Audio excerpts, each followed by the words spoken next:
আমি জানি তুমি আমার উপর রাগ করেছো ভায়া। কি করবো বলো তো, আমি তো আর রাগ ঢাক করে কথা বলতে পারি না, তাই এই সমস্যাটা হয়। আসলে আমি তোমাকে তো আমার নিজেরই একটা অংশ মনে করি, তাই এরকম ভাবে রিয়াক্ট করে ফেলি।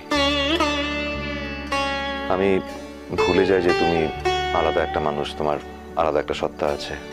তোমার সুখ দুঃখ রাগ অভিমান অপমান সবকিছু আলাদা। এমনটা ভাবনাতে কিন্তু কোনো বাহাদুরি টোলাই উঠছে বাবু। মো তো শুধু তোকে নিজের অংশটা বলে ভাবি না, মো তোকে একটু আলাদা মানুষটা বলেও ভাবি। আর তার লিগে তোকে সম্মানটাও দিই। আর মো আশা করতে পারি যে তুই মোকে আলাদা মানুষ হিসেবে সম্মানটা করবি। আমি সেদিনের ভুলের জন্য ক্ষমা চাইছি। I am sorry. আমি স্বীকার করছি আমার অন্যায়। আশা করি তোর কথাগুলো বলাটা হয়ে যাচ্ছে।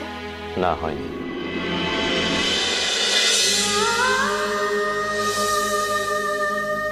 ইষ্টি কুটুম সোম থেকে রবি প্রতিদিন বিকেল ৫টায় স্টার জলসায়।